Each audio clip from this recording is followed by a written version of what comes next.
Hello and welcome to My Pastor, and Me, a podcast examining the latest and greatest in New Church community. My name is Ragnar Kagi, and with me today is Scott Frazier, head of the theological school over at Bernathen College. Today we're going to be covering plenty of church-related topics, but first, tell us a little bit about yourself, Scott. Ragnar, first of all, thanks for inviting me. I want to correct the record a little bit. I am Scott Frazier. I'm the incoming dean of the theological school. Andy Dibb is still the dean, at least for a couple months. And before that, I was and am currently a professor over at Bernathen College of the New Church. I have been teaching there for about 27 years. I was ordained into the priesthood of the General Church in 2006, and then given the blue stole a year later in 2007. Awesome. Okay, so you're a pastor. I want to know when/how did you know that being a pastor was your calling? Yeah, there's a shorter answer and a slightly longer answer. The shorter answer is first sophomore year of high school, but for the wrong reasons, and then freshman year of college for slightly better reasons, sophomore year of college for scary reasons, and then senior year of college, I think, for the right reasons. Okay, you want to walk me through Let me go through that. Sophomore year of high school, I had a religion course here at the academy, and had lots of discussions with the priest there and wasn't entirely pleased with what he was saying. Maybe you've met some high school sophomores, right? Can be a cantankerous bunch. And that was the first time I thought, man, I could explain this stuff better. Maybe that's what I want to do. And at the time I decided I wanted to be a writer and influence the world, as writers do. But that was the first niggling thought that maybe I should try and explain the doctrines because I cared a lot about them and I didn't like the way it occurred when I was a sophomore. Now, a note, I have since apologized to my sophomore high school religion teacher for how terribly I treated him. And when I did, really? He laughed, he had some vague memory of my behavior, but nothing really stuck. So I thought it was a big deal, but he did not. So then fast forward to college, I'm at what is now Bernathen College of the New Church across the street. And I'm loving my Divine Love and Wisdom class with Prescott Rogers, and I'm thinking, I would love a job where I just talk about this all day and where I could translate, because I love translating Latin to English, and I thought, it'd be cool if I could, be a translator. I didn't really want to be a pastor or anything, and go out in the field and preach in a cathedral or something like that. That sounded scary. But the idea of being in a classroom and talking about these ideas where people had to listen, well, hey, that sounds great. And then as a sophomore in college, I had a Latin class with the Reverend Bruce Rogers, and I mentioned I wanted to be a translator. And he kind of looked at me and he said, well, you do realize that translators have to be priests. Oh, really? I didn't know that. Neither did I. And I said, well, what do you mean? And he said, whose words do you think they're saying from the lectern? Right. Wait, so how much of what you're saying from the lectern is your translation versus Potts? Well, that's a great question. I think when it comes to most translations, and I don't know about other priests, Old and New Testament, mostly you go with what you've got. But if you're focusing on a text, you definitely look under the hood there, and you look at the Latin, and I always retranslate my Heavenly Doctrine passage when I preach. Cool. I didn't know that you can't always rely on accepted translations. Rely is a good word for that. You could probably rely on it, but there's something about being in the space and knowing the audience and knowing how it's going to come across. So. Right. Well, also, it's a completely different experience reading the doctrine in Latin versus reading it in English. Yes. And quite often, as you get better at reading it in Latin, it starts to mean different things than when you just read it in English. Absolutely. And so that's what you've got to bring when you look at it, and then when you tweak it and read it, say in a church service, you've always got to be careful, though, because if it sounds too different from what people are used to, they get distracted. Oh, have you ever run into that where someone has come up to you after service saying, hey, that's not what it says? Well, they're usually not quite so brazen. They often, 3 times at least, they've said, well, that was an interesting translation. Which translation was that? Oh, and you have to say the Scott Frazier translation. That was my translation. And once it was awkward, and they said, oh, okay. Oh. Awkward silence. Right. Yeah, that was a former professor of mine who said that.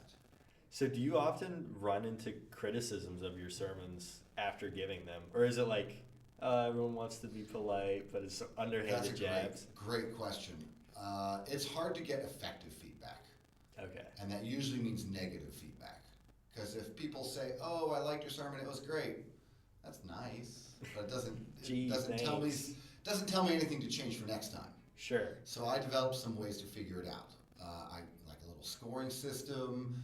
I would often check to see who was there, whose opinion I might trust, like a theologue. I even went so far as to wearing a notable tie. And then after church, if everyone wants to say, "Ooh, neat tie," that means they don't want to talk about the sermon. Interesting. So it's hard to get people to criticize your sermon, and it's even harder to get them to criticize it constructively. Gotcha. So sort of off of that, I didn't know that you have to translate your own passages. What else do people not really understand about being in the priesthood, giving sermons, and other roles that pastors have to fill? I know That's a you great like question. you marry people. Yes, that's fun. Now, not first of all, not all priests have to do translations. Okay. I mean, you're able to. That's great. Something surprising is how little influence you really have, because it looks like, especially the public parts of the job, that you're up there telling it like it is, or if you're in a classroom, you decide what things mean. But the reality is, you're often speaking in a scenario where people can take it or leave it. Right. And we've all had the experience of being in church and thinking, what was church about? Oh, I don't remember. It's most Sundays for me. Yeah, well, most Wednesdays after the Sunday. We'll put it sure, that way. yes. Remembering it after a couple days is hard. So there are people who think that priests are influential, and they are, but maybe not in the way they think. They are not necessarily believed blindly. Sure. Now, my job's a little different because I've never been a field pastor running a society, and so I preach normal Sunday stuff very rarely. Right. I think what people don't realize about the job out there, although you'll have to ask them, is how much executive function and discipline it takes to run your week. Oh, okay. Now, in like a high school setting, you guys are institutionalized. Right. So you know what you're supposed to be doing, like by the minute during your work week. Yeah. But what if somebody said, write me a 5-page paper you would stand by for the next 10 years, have it done in a week? Oh, brother. So I guess what you're saying is that field pastors sort of have to figure out how to fill their week. I've never really thought about that. What do pastors who aren't a part of the broader priesthood here, or I guess they are part of the broader priesthood, but they're not surrounded by priests or They're not in this odd place. Yeah. Right. Well, that's fun. They have a lot of odd little things around the edges. Some of them not so little. Consultation, I imagine. They visit people. They do all the little bits of administrative work that go with maybe managing a building or organizing the services. They can travel. They reach out to people through email and letters and phone calls. There are 1,000 weird little problems. People say, well, maybe I'll talk to a minister. And furthermore, okay. You don't pick when they pick up the phone. So you're just on call all the time. On call is a great way to put it. The joke is that, oh, being a minister must be so easy. You work, 2 hours on a Sunday? But one of the challenges of being a pastor is you don't know what success looks like on a Wednesday. Right. Imagine in your world, success looks like passing the test or not getting too much homework. Doom, doom, doom, doom, doom. You know what you're doing on a Wednesday. If you survive, you win. Could you wake up on a Wednesday and attend to long-term tasks usefully? Sure. I mean, I probably could eventually. It takes practice. Yeah, right. So off of that, how much time are you spending when you're giving service on Sunday? How much time do you spend making your sermon? Yeah. And is it different if you're really invested in the topic or if it's like I don't know what to do, I'm just gonna... I've never gotten the process down to something smooth. I imagine if you're a Jeremy Simmons or a Malcolm Smith, you've got it down. But for me, it's at least 10 hours. 10 hours, wow.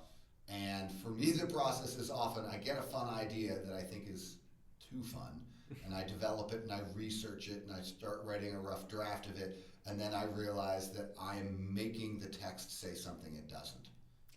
And then I scrap that. Right. And I have to start over. Hopefully my rough draft is done by the Thursday.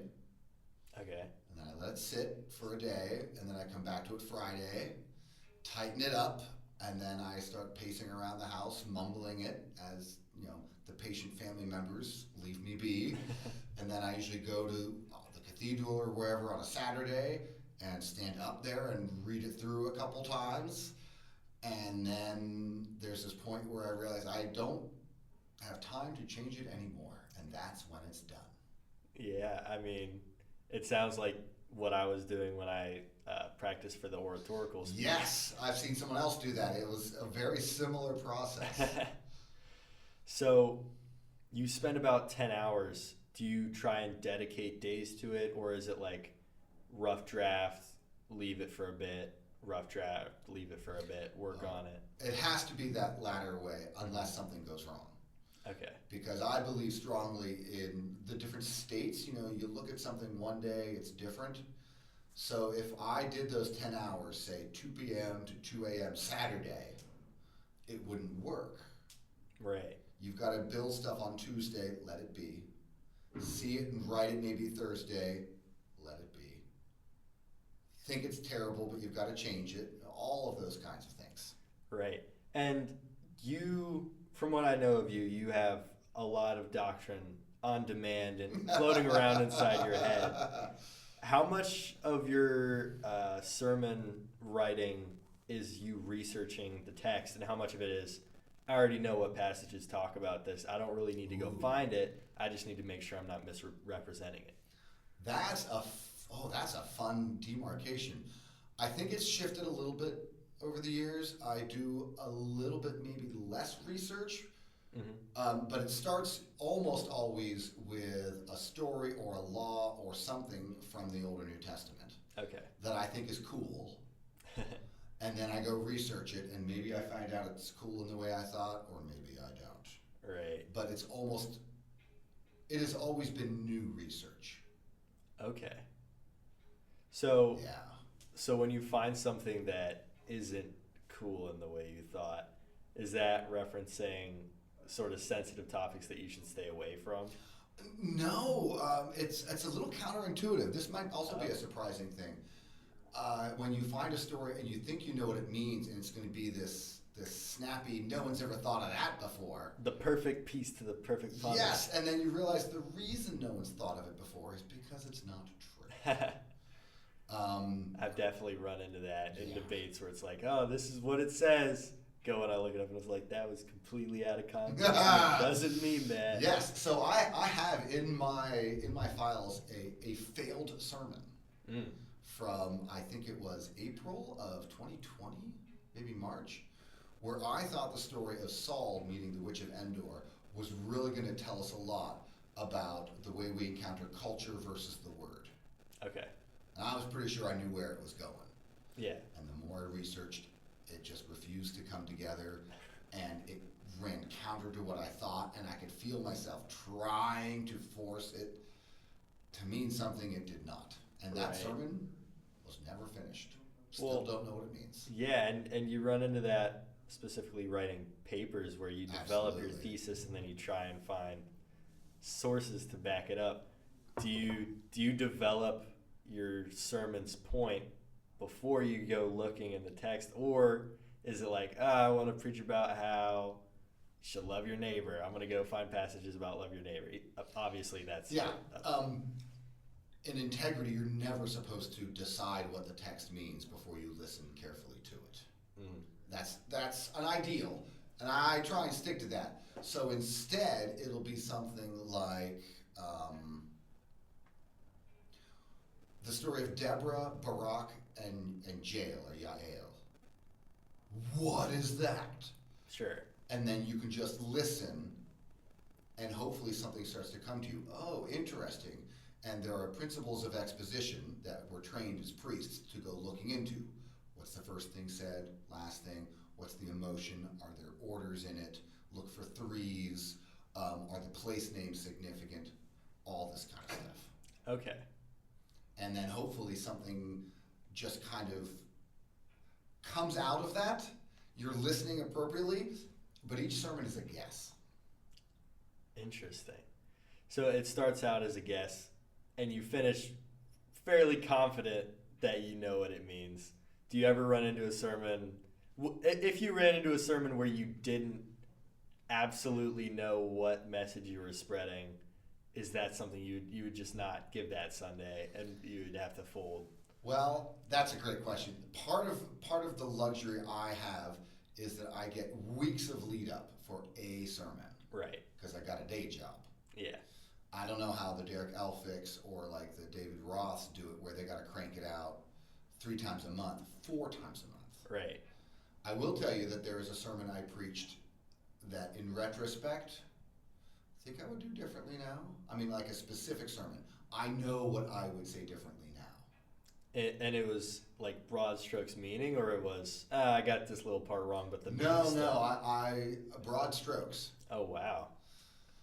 So then what do? Do I send people a letter correcting a sermon I Dear gave? New Church community, Yeah. I was wrong. But even there, you got to have the humility to know that doesn't mean I'm right now. Right. And so that's also a surprising thing about being a priest. Different than a speech. A speech can be about you. Yeah. It can be about getting attention. But a sermon is supposed to be more that you're a window onto the inner meaning of the word. Right, You you're gotta get out of the explaining way. something objective, whereas a speech can be, I'm talking about something I want to talk about. Exactly. So one of the things we learn in writing sermons is be careful of that wonderful turn of phrase you love so much. I think. Probably have to get rid of. Well, whatever it is. Like you get a pithy little phrase or a nice little bumper sticker thought.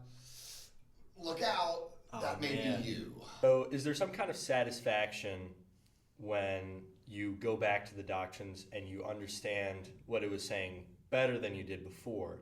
Or is it a little bit of bittersweet, as in like, oh, I led people astray. What am I supposed to do about this? Yeah. There's a big issue in when you preach, because you do all of this studying, you try and figure out what the doctrines say, and then when you preach it, you can come back to it later and realize, oh, there's a lot there I didn't get to, or I could have put it differently, or I could have put it better. But another big issue is what people actually hear. So the first sermon I gave in Kempton was on the nakedness of Noah. When he gets drunk, it's this crazy little story. And then I came out into the little hall to hear what people thought, kind of nervous, you can imagine. And these 2 ladies came up to tell me how much they loved it. You know, they're being very polite. But the first woman said, oh, I loved how you gave us a sermon about how there really are problems in the church, and we have to admit that there are problems in the church. Fair enough. But the other lady standing there, she kind of gasped and said, no, we just got a sermon about how we need to not focus on the problems in the church, and about how we have to acknowledge that while it's never going to be perfect, there's no point in obsessing about all the problems in the church. Sure, okay. So, in that example, I'm not going to ask who is right, but do you have an answer for, like, in your mind, who you were preaching to and what message you were trying to preach? Or is it really, oh, you throw an idea up there and whatever sticks to the inside of people's brains? Yeah, I'm not a big fan of you just throw out ideas out there and hope something sticks, because that implies that you're not trying to do something specific. Right. In this particular case, I think the woman who said we should not focus on the problems may have had the slightly better argument, because the first woman was responding to the first third of the sermon, Okay. and the second woman was responding to like the end of the sermon. And it's this nuanced point I was trying to make about how you have to account for problems but not focus upon them. And it's this image of his sons walking backwards with a cloak. It's this fun image. But what I got from this is people are going to hear really different things when you preach, and you can't control what people hear. And anybody who gives a speech or any sort of public presentation has to grapple with this lost in translation phenomenon. Right, and a sort of a point that feeds into that, especially with our religion is the doctrine of your own understanding. Absolutely. Which I think sometimes people try to use as an excuse to do what you want kind of thing, or I think it's dangerous to say that in the context of I'm doing something and I want to try and justify it with the doctrine. How does doctrine of understanding, how do you interpret that, and how should people safely go about quoting that? Because I know a lot of the times when people quote that at me, I sort of give them a bit of a side glance. Yeah. Like, how are you using that? Because That's a great question. This is also one of the major themes of the college course I teach every fall, to sort of like, it's a boot camp course for freshmen, and about the formation of doctrine, or so how do you read the word and get instructions from it, and how do you know they're the right instructions? Right. And you were tilting a little bit to what's the correct way to read it. And one of the things I point out in that class is if you read the word as if you have finally gotten to the top of the mountain and are talking to the wisest person in the world, you listen. But if you read the word as a teenager reading the instructions their parents left for them for the weekend, that's a very different attitude. Yeah. Are you reading the word trying to figure out what it wants you to do, or are you reading the word looking for loopholes and technicalities and stuff like that? Sure. And it's always fun to dunk on teenagers, but the reality is everybody does the one or the other depending on the day. Sure. And you should listen rather than seek loopholes and technicalities.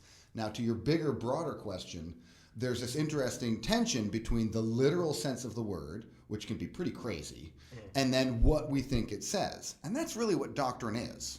So if you read a story and you tell somebody, hey, I think this story is about, not lying, that's your doctrine of the story. Sure. Lowercase d. Yeah. So, for example, when we read the book New Jerusalem and its Heavenly Doctrine, capital D, that is the writings telling us what the stories mean. Sure.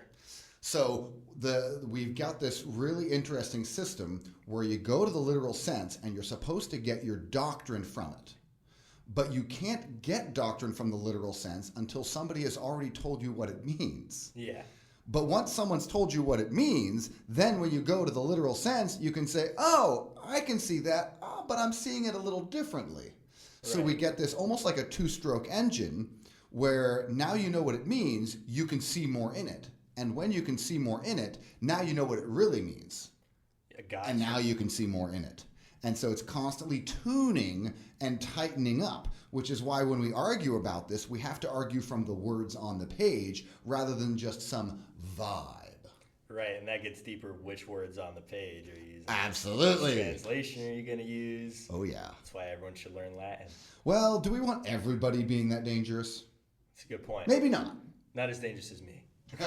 Yes, but we do actually, the church does need both priests and lay people who know enough Latin to be dangerous. So they can say, wait a second, that's not what it says. Well, and you sort of get a bit of that, at least with our Sunday brunches, where a lot of the people in that room know a fair bit of Latin, or at least Enough pretend to be they know dangerous. Latin. Yeah. Enough to be dangerous. And it makes for a really good time.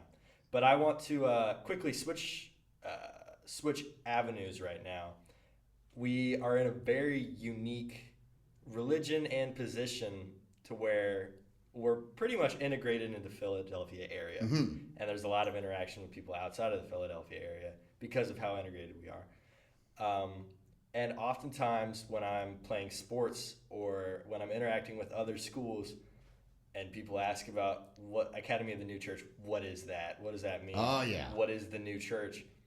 I really don't know what to tell them because I could come out strong. Like, oh, second coming already happened. It's these Boom. books. Bam. And that'll shut people down. I'll get some sideways glances. And probably that's more faithful to what it actually is. How do you go about explaining to people what we're doing here and what the doctrine of the new church says without trying to get people to shut down and not listen to what you're saying? Absolutely. There is the shutdown answer where you want them to go away. Maybe not the nicest, but we can Right. imagine. So then our first question is, are you trying to give them a postcard or are you trying to have a conversation? So for example, if they just want an answer they can then report later, it has to have a beginning and an end and make sense without you being there. That's like a postcard. Or are you going to have a conversation because you're going to connect with this person maybe more than once and have a friendship? Let's attend to the postcard first.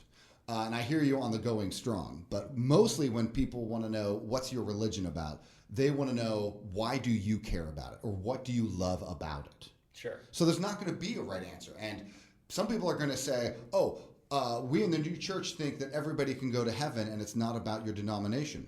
True. You can say, we believe the second coming has already happened. Also true. You can say a lot of different answers about what your church is, but mostly what people want to know is, what is your religion? They don't want some official answer. They're like, sure. So who are you? And we could wax philosophic about identity and meaning and happiness, but for that postcard, they just want to know what you like about it. Yeah. And everyone's going to have different answers. If we dig a little bit more in, you can open with questions like, well, so what do you think? Do you have a background? And depending on that, I have a slightly tongue-in-cheek profile I offer as a functional definition of our religion. Okay. So this isn't what you tell people, but these are sort of the tools. Sure. If you study other religions, generalizations, of course, exceptions, blah, blah, blah. But if you study other religions, I think it's fair to say we are monotheistic like Judaism. There is one God, and we are radically monotheistic. Yeah. Jesus is Jehovah. My brother had that as a bumper sticker in Texas. I think he got looks. Because that is not official Christian doctrine. Is it not? No. Jesus is not Jehovah in official Christian doctrine. Okay.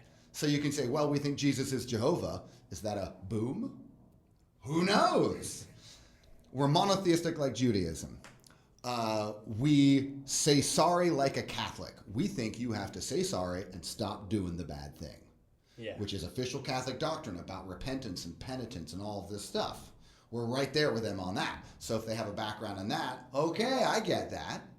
And then you can say, and we care about what's written in the Word like a Protestant. Because they love slinging those passages around and say, but it says here, but it says there. And we are also, in a good way, kind of obsessed with that literal sense and figuring out what it means. Right. So depending on who you're talking to, there's something you can connect to. The last thing I want to say on that is these are positive descriptions. Yeah. If you're talking to somebody who's had just a few too many philosophy classes, maybe you want to go to a more distinct impression. Mm. And that's when you do things like, we think the second coming's already happened. We reject a trinity of persons, and you can start getting into terminology. Right. I don't recommend that as a first pass. I found it to be bad strategy. Yeah, that doesn't really work. Mostly they want to know what you like about it. And so everyone's going to have a different answer. Yeah, I try to stick to that. And sometimes I point out, at least within the community, that it's a very academic community. This community is. At least here, it's very scholarly and just a huge concentration of people who know their stuff. That's what I usually start out with. It's like, it's a scholarly Christian organization. And then if they try and dig a little deeper, I'll break out the more sensitive stuff. Yeah, I guess that happens when you are at a school too. Right. Because if you go to the general church in other places, and I don't want to try and paint another community as non-scholarly, there are a lot of other flavors out there. Right. But in a town with 3 to 4 to 5 schools, scholarly is going to be an adjective that applies. For sure. So I think one of my favorite parts of telling people about the new churches is occasionally you get the people who are really interested. Yeah. And are like, you've told them all of the nitty gritty stuff that they might get shied away from, and they want to learn more. What book do you recommend they start with? There's a lot of different options, and some of the stuff can get pretty raunchy's the wrong word, but pretty bold, aggressive, pretty bold and aggressive very quickly. So what's a nice way to ease them into not only the content but reading Swedenborg? Because the more like you read Swedenborg, you start out, you're not getting anything. It's like throwing spaghetti at a wall. Okay, so you've almost asked a translation question, and I'm going to resist the temptation to doing a deep dive on whether you keep grammar, inflection, sentence structure, tone in a translation. We're not going to do that. We could. Okay. In terms of content, though, again, it's about audience, and Traditionally, the book Heaven and Hell is the one that's easiest to get into because everybody has an idea that there's an afterlife. Yeah. But very few people have any specifics as to what the afterlife is. Sure. And so if you start reading Heaven and Hell, it's like, these are the heavens, and this is who belongs, and this is what life looks like. It's stuff that's easily accessible in terms of content. But that doesn't mean it's an answer for everybody. If you got somebody who's more philosophically minded and maybe doesn't have so much of a Christian background, who knows, you might start with a book like Divine Love and Wisdom, which opens with this idea. Everybody knows that love is. Nobody knows what love is. Let's talk about what love is. Sure. And it goes from there into topics like vesselhood and what order is and what are gradations of spiritual reality. Really heady stuff that for some people is, blah, that doesn't mean anything to me. But to other people, it's what they've been looking for. Yeah, for sure. And I guess where I was going with that is conjugal love specifically, or married love, depending on how picky you are. A whole topic. Was written and published not necessarily as a theological work, but as sort of a handbook for, correct me if I'm wrong, but it was published in London as like a handbook and not theologically under Swedenborg's name, which was rare for him to do. He usually published under a pseudonym. Is that typically one that you'll recommend to people? Because the back half of that can get pretty crazy pretty quickly. Yes. If you're used to taking Swedenborg at face value, well, you should take it at face value, but at face value outside of context. If you're airdropped into the back fifth of Right. Conjugal Love, you're going to get upset. Definitely. Yeah, that's a fascinating book. I like to tease my students and say there aren't any new ideas in that book. All the ideas in Conjugal Love are in Heaven and Hell, Divine Love and Wisdom, Divine Providence, Arcana Celestia, all those other texts. Yeah, It's just applying them to a super important topic, which is marriage. sure. A subset of which is human marriage, but that's a whole thing. Right. And you refer to the back half. I like to point out it's the back fifth. It's like 20%. Sure. And that book is, it's such a great almost, not a test, but it reveals a lot about a culture. Because when you talk about the nature of God and what it is to be enlightened, nobody needs to get upset about that. You can take it or leave it. Yeah. But when you say, and this is how people operate, Right. well, that gets personal because it is. It's about the person. Sure. And every culture has their own issue with that book in every age and every place on earth. Right. So, for example, I have colleagues in South Korea who are having a hard time evangelizing. And the reason is because their friends and colleagues come to them and say, listen, the ideas in that book, Conjugal Love, are never going to fly here. As long as you keep claiming that men and women are equal, you're done. Oh, and I bet that caused a little bit of a stir. So should they stop saying that in Korea? No. And then my favorite crazy example is a man comes to a priest in another part of the world and he says, I love your doctrines. I love all of these ideas. I love the book Conjugal Love or Married Love. But what do I do with my second and third wives? Oh, brother. I threw them out last week because now I'm monogamous. But my family's very angry with me. What should I do? Oh, man. This is not a problem we in suburban America often confront. Right. So what are you supposed to do when you're... I mean, we believe that everyone can go to heaven and that all cultures can go to heaven, and we leave room for culture. But what are you supposed to do if in that culture what you're doing is specifically damaging? For, like, my extreme example, but Aztecs and baby sacrifice. I'll always go to Aztecs, right? Right. It's great. One of the few city-states that continue to do real cannibalism. Sure. Everybody's favorite. Well, first of all, you're not going to have a simple, straightforward answer for the interaction of culture and theology. But the way I think about it, and it works a lot of the time, is that culture is downstream, if you will, from beliefs. Like what we do has some connection to how we think the world works. Right. Not always. We all have self-destructive habits or mindless practices or things we do just to get along with other people. But the way you mix your coffee is in some way tied to what you think will make you happy. Yeah. And so theology is sort of the formal study of, I mentioned them before, identity, meaning, and happiness. Yeah. And so when you go to the Word to find out the nature of identity, meaning, and happiness, and then you turn and look at your culture, theology is supposed to give you a lens to critique it. Now, critique the culture. Critiquing other people, different topic. But you're supposed to look at your life and say, does my behavior align with the things I think are true? So if you're an Aztec and you're given conjugal love, and let's say in some crazy universe you read it and you think it's awesome, and then you look at this cannibalistic city-state. Now we turn to, how do you make it better? How do you feed the good in other people, which is the writing's description of loving the neighbor, feeding the good. So who knows? It's going to take 1,000 different flavors. Another way to consider this question is if you wake up tomorrow in some crazy universe and you are a camp guard at a Nazi concentration camp. Mm-hmm. What do you do? And I throw this at my students, and very quickly they realize you don't quit, because then someone else will just take your job. Mm-hmm. But how do you love the neighbor as a concentration camp guard? What are your options? Because you do have options. Yeah. So whether we're talking about the Aztecs or, World War II or whatever else, the theology is about using these principles from the Word and trying to tilt things better. And it almost always means you should stop doing bad stuff. Seems like a pretty good place to wrap it up. All right. That sounds great. Stop doing bad stuff. Well, thank you so much, Scott Frazier, for coming out and talking to us. Oh, thanks for having me. This has been fun. It's been great. Have a good day. You too.